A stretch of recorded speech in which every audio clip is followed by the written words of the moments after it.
नमस्कार दोस्तों, स्वागत है आपका टेक्नो डिफेंस अपडेट पे। तो दोस्तों मैं आप सबके लिए दोबारा से किया हुआ नई वीडियो लेकर आ चुका हूं। तो दोस्तों इस वीडियो में हम जानेंगे कि भारत ने निर्भय मिसाइल को हाइपरसोनिक मिसाइल क्यों नहीं बनाया। साथ में क्या Bharat S-300 air defence system को सीक्रेटली यूज करता है। क्या हम INS विक्रमादित्य और INS विक्रांत को स्टो बार से कैटो बार में चेंज कर सकते हैं। क्या ब्रह्मोस मिसाइल चाइना के कैरियर बैटल ग्रुप को भेजते हुए उनके एयरक्राफ्ट कैरियर को डुबो सकती है। और भारत नाटो में शामिल क्यों नहीं होता। चलिए दोस्तों अपनी वीडियो को शुरू करते हैं, लेकिन उससे पहले आप भी अपने क्वेश्चंस को कमेंट सेक्शन में लिख दीजिए। अगले क्या हुआ वीडियो में मैं उनको भी कवर करने की पूरी कोशिश करूंगा। तो दोस्तों सबसे पहला सवाल यहाँ पर आ जाता है वैभव पवन जी की तरफ से। हमने निर्भय मिसाइल को हाइपरसोनिक मिसाइल क्यों नहीं बनाया। तो दोस्तों निर्भय मिसाइल ये भारत की सबसोनिक क्रूज मिसाइल है जो कि लॉन्ग रेंज यानी कि 1000 किलोमीटर तक मार कर सकती है। और ये अपने साथ 300 किलोग्राम का जो कन्वेंशनल और साथ में न्यूक्लियर वॉरहेड है उसे ये ले जा सकती है। लेकिन दोस्तों इस मिसाइल की जो कमी है वो है इसकी स्पीड। इसकी स्पीड मुश्किल से 1 मैक तक भी नहीं है। और दोस्तों ऐसे में इस मिसाइल को हाइपरसोनिक स्पीड देना बहुत ज़्यादा मुश्किल काम है। और साथ में इसको अगर हम हाइपरसोनिक मिसाइल बना भी देते हैं तो इसके लिए इसमें जो रैमजेट या स्क्रैमजेट इंजन का इस्तेमाल करना पड़ेगा जो कि बहुत ज़्यादा महंगा पड़ता है। और इस मिसाइल की जो कॉस्ट है वो इसे बहुत ज़्यादा बढ़ा देगा। जबकि दोस्तों भारत ने इस मिसाइल को इतनी स्पीड के लिए डिज़ाइन नहीं किया है। जबकि भारत के पास जो ब्रह्मोस है उसकी स्पीड पहले ही 3 मैक है। वो क्रूज करने के साथ वो मिसाइल बहुत ज़्यादा मैन्योरेबल भी है, यानी कि वो मैनूवर्स को भी परफॉर्म कर सकती है। और दोस्तों वो बहुत ज़्यादा हीट को भी एक तरह से सह सकती है। तो वो ज़्यादा बेटर ऑप्शन था भारत के लिए कि भारत उससे हाइपरसोनिक मिसाइल को बनाए। और दोस्तों जो निर्भय मिसाइल है ऐसा नहीं है कि ये एक बेकार मिसाइल है, इसे लद्दाख में भी भारत ने जो है तैनात कर दिया है। और ये अपनी क्लास की सबसे ज़्यादा बेस्ट मिसाइल है। लेकिन दोस्तों इसे हाइपरसोनिक मिसाइल में कन्वर्ट करना बहुत ज़्यादा मुश्किल है। तो इस कारण से भारत निर्भय मिसाइल को कभी भी हाइपरसोनिक मिसाइल नहीं बनाएगा। हालांकि आने वाले समय में अगर इसके जो मान लीजिए इसका MK2 वेरिएंट बनता है तो उसको भारत बना सकता है। लेकिन ये जो मौजूदा वेरिएंट है इसको हाइपरसोनिक बनाना बहुत ज़्यादा मुश्किल है, क्योंकि बहुत ज़्यादा इसकी जो कॉस्ट है वो भी बढ़ जाएगी। तो दोस्तों अगला क्वेश्चन यहाँ पर आ जाता है जोदेव भौमिक जी की तरफ से। क्या इंडिया सीक्रेटली S-300 को यूज करता है। तो देखिए दोस्तों चीन पाकिस्तान को इनडायरेक्टली बैलिस्टिक मिसाइल की जो टेक्नोलॉजी है वो दे चुका है। और इससे पहले भी चीन ने इसी तरह के जो प्रयास है वे किए थे। और बैलिस्टिक मिसाइलों की टेक्नोलॉजी देने के साथ ही चीन पाकिस्तान को एडवांस एयर डिफेंस सिस्टम भी दे रहा था। तो ऐसे में भारत के लिए ये चिंता का विषय बन चुका था। तो भारत ने US के साथ जो रिलेशन है वे हमारे उस समय बहुत ज़्यादा खराब चल रहे थे। तो इस कारण से अमेरिकी सैंक्शंस की वजह से और जो वेस्टर्न कंट्रीज है वे भी भारत पर सैंक्शंस लगा सकती थी। तो उन प्रतिबंधों से बचने के लिए माना जाता है भारत ने रशिया से S-300 एयर डिफेंस सिस्टम की डील को किया, जो कि बहुत ज़्यादा सीक्रेट रखा गया। क्योंकि दोस्तों इससे पहले भी भारत सीक्रेटली रशिया से MiG-25 और साथ में MTCR का मेंबर होने के कारण और प्रतिबंधों से बचने के कारण भारत ब्रह्मोस को ज़्यादा रेंज की बनाई थी, लेकिन भारत इसे 290 किलोमीटर की मिसाइल बताता था।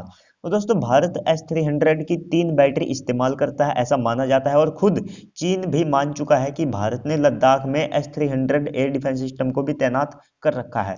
लेकिन दोस्तों कभी भी सेना और सरकार की तरफ से इसके ऊपर कुछ नहीं बोला गया। और साथ में जो भारत के रक्षा विशेषज्ञ है उनका मानना है कि भारत इस एयर डिफेंस सिस्टम को इस्तेमाल करता है। वैसे दोस्तों ये अच्छी बात भी है, क्योंकि दुश्मन के दिल में इसके लिए अस्पष्टता बनी रहेगी कि भारत के पास ये एयर डिफेंस सिस्टम है या नहीं है। तो ऐसे में इससे हम सरप्राइज अटैक को भी उनके रोक सकते हैं और उनको एक तगड़ा झटका दे सकते हैं।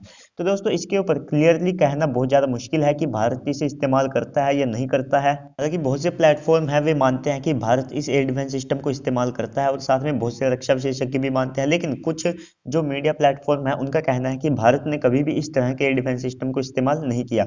और वे मानते हैं कि भारत ने इसी की जगह जो इसमें इस्तेमाल होने वाले रडार और साथ में जो दूसरे सिस्टम है उनका इस्तेमाल किया था।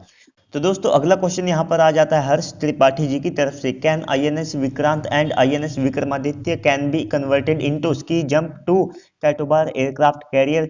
तो दोस्तों ये पूछते हैं क्या हम INS विक्रमादित्य और INS विक्रांत को स्टोबार से कैटोबार एयरक्राफ्ट कैरियर के अंदर चेंज कर सकते हैं। तो देखिए दोस्तों स्टोबार में 14 डिग्री का एक रैंप दिया जाता है जिससे एयरक्राफ्ट को टेक ऑफ कराया जाता है, जिससे फाइटर जेट अपनी पूरी क्षमता के साथ वहां से टेक ऑफ नहीं कर पाते हैं, क्योंकि उन्हें अपने इंजन का इस्तेमाल करते हुए जो है छोटे से रनवे से एक तरह से टेक ऑफ करना पड़ता है। तो इस कारण से वे इनके इंजन इतने ज़्यादा पावरफुल नहीं होते हैं, जबकि ये फाइटर जेट बहुत ज़्यादा भारी भरकम होते हैं, तो इन्हें जो अपना वेपन और फ्यूल है उसे कम करना पड़ता है। जबकि दोस्तों अगर आप देखते हैं इसे कैटोबार में, तो देखिए दोस्तों कैटोबार में फाइटर जेट अपनी पूरी कैपेसिटी के साथ टेक ऑफ कर सकते हैं, क्योंकि इन्हें इंजन की थ्रस्ट के साथ इन्हें जो कैटापोल्ट सिस्टम है उसका भी सहारा मिलता है। और दोस्तों इस सिस्टम को केवल यूएसए और फ्रांस इस्तेमाल करते हैं, जबकि स्टोबार को यूके, इंडिया, चाइना, रशिया इस्तेमाल करते हैं।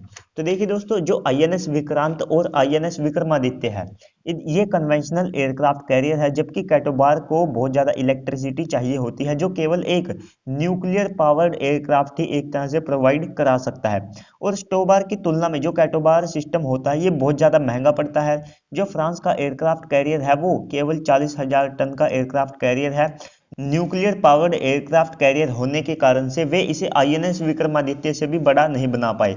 और दोस्तों जो भारत के एयरक्राफ्ट कैरियर होते हैं उनके आगे 14 डिग्री का जो डेक है वो उठा होता है, तो इस कारण से भारत कभी भी जो अपना एयरक्राफ्ट कैरियर है आईएनएस विक्रमादित्य और आईएनएस विक्रांत, इनको कभी भी कैटोबार में एक तरह से चेंज नहीं करेगा, क्योंकि सबसे पहले तो इस डेक की प्रॉब्लम होती है जो कि भारत बना चुका है, उसको सोल्व आउट करना पड़ेगा। और साथ में जो इतनी इलेक्ट्रिसिटी है वो केवल एक न्यूक्लियर पावर्ड एयरक्राफ्ट कैरियर ही प्रोवाइड करा सकते हैं। तो दोस्तों इस कारण से भारत कभी भी अपने एयरक्राफ्ट कैरियर में जो कैटोबार सिस्टम है उनका इस्तेमाल नहीं करेगा। तो दोस्तों अगला क्वेश्चन यहाँ पर आ जाता है सुरजैन देवदाल जी की तरफ से, क्या ब्रह्मोस रियल वॉर में चीन के एयरक्राफ्ट कैरियर के लिए खतरा बन सकती है?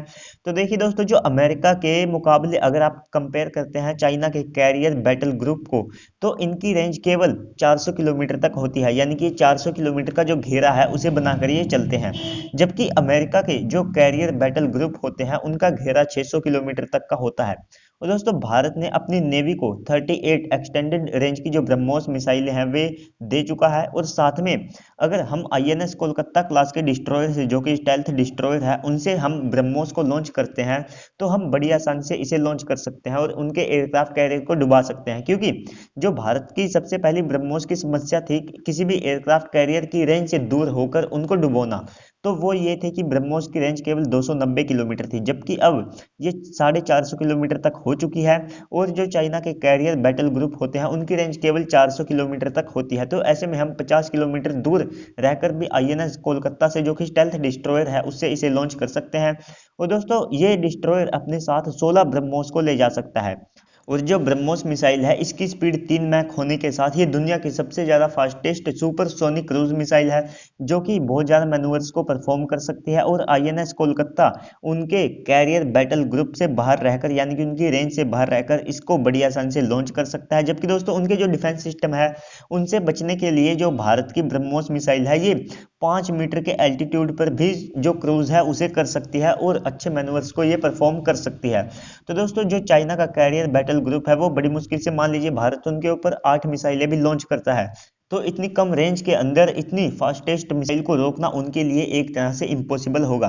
तो दोस्तों जो भारत की ब्रह्मोस मिसाइल है वो S-400 के लिए भी एक तरह से एक बड़ा चैलेंज है आज की तारीख में। तो चाइना की नेवी के डिस्ट्रॉयर के ऊपर लगे हुए एयर डिफेंस सिस्टम तो इसे कहां से रोक पाएंगे। तो दोस्तों इससे अगला क्वेश्चन यहाँ पर आ जाता है सुरेंद्र बिश्नोई जी की तरफ से, भारत नाटो में शामिल क्यों नहीं होता है? तो देखिए दोस्तों इसके भारत को ही बहुत ज्यादा नुकसान होने वाले हैं, क्योंकि अगर भारत इस तरह से इसमें शामिल होता है कि हमें चीन के खिलाफ बहुत ज्यादा एज मिल जाएगा, तो आप इस बात को समझिए, नाटो यानी कि नॉर्थ अटलांटिक ट्रीटी ऑर्गेनाइजेशन, जो खास तौर पर यूरोप और जो पश्चिमी देश है यानी कि अमेरिका, उनके लिए बनाया गया था, जो कि भौगोलिक लिहाजे से भारत से बहुत ज्यादा दूर है। तो दोस्तों ये भी सबसे पहला कारण है कि भारत इसमें शामिल नहीं होगा, क्योंकि ये नॉर्थ अटलांटिक ट्रीटी ऑर्गेनाइजेशन है, यानी कि वेस्टर्न कंट्रीज के लिए बनाया गया है। तो जियोग्राफी के हिसाब से देखें तो ये भारत से बहुत ज्यादा दूर है। और आज भी भारत अपनी जरूरत के ज्यादातर हथियार यानी कि 55% से 58% हथियार रूस से खरीदता है। अगर नाटो में भारत शामिल हो जाता है तो ये देश मिलकर भारत पर प्रतिबंध लगा सकते हैं, क्योंकि फिर इन्हें नाटो के जो रूल्स है उनको फॉलो करना पड़ेगा, यानी कि हम इनके दुश्मन यानी कि रशिया से हथियार नहीं खरीद पाएंगे। अमेरिका जो भारत को प्रतिबंधों से अब तक बचाता आ रहा है, चाहे उसका काटसा एक्ट हो, तो वो भी इस बार हमारा समर्थन नहीं कर पाएगा अगर हम नाटो में शामिल हो जाते हैं। और नाटो एक मिलिट्री अलायंस है जो कि यूएसएसआर और आज के रशिया के खिलाफ बनाया गया था।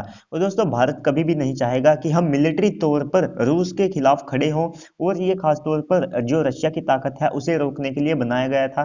तो भारत कभी भी रूस के सामने हथियार लेकर खड़ा नहीं होगा। और साथ में दोस्तों ये जो ग्रुप है ये आज की तारीख में चीन के खिलाफ इतना ज्यादा एक्टिव नहीं है, और ना ही अमेरिका और यूरोप आज की तारीख में उस लेवल पर इसे खड़ा कर पा रहे हैं जैसे कि ये पहले था। जबकि भारत इसकी बजाय क्वाड को ज्वाइन कर चुका है जो कि सीधे चीन को रोकने के लिए बनाया गया है।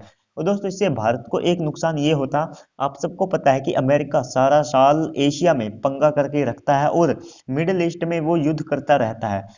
तो इस ग्रुप के कारण हमें भी अमेरिका का साथ देना पड़ता मिडिल ईस्ट के खिलाफ जाकर, जहां पर हमारे साथ ईरान, जिससे हम आज तक सस्ता ऑयल भी अब तक खरीदते आए हैं। और सबसे बड़ा घाटा भारत को ये होता कि इस नाटो में हमें अपनी जीडीपी का लगभग 2% हिस्सा तो देना पड़ता, जो कि हम अपने पूरे डिफेंस बजट को देते हैं। और ये ग्रुप केवल आज की तारीख में अमेरिका का वेपन मार्केट बनकर रह गया है, इसके जरिए अमेरिका अपने जो वेपन्स है उन्हें यूरोप में बेचता है। तो दोस्तों ये भारत के लिए घाटे का सौदा होता अगर आप फ्यूचर को देखते हैं। तो चलिए दोस्तों, आपको ये वीडियो कैसी लगी कमेंट सेक्शन में लिखना बिल्कुल भी मत भूलिएगा, और साथ में आपके भी क्वेश्चन है तो आप उसे भी कमेंट सेक्शन में लिख दीजिएगा। मैं अगले संडे उन्हें कवर करने की पूरी कोशिश करूंगा। तो चलिए दोस्तों, आज की इस वीडियो में इतना ही, मिलते हैं अगली वीडियो में, तब तक के लिए गुड बाय, जय हिंद।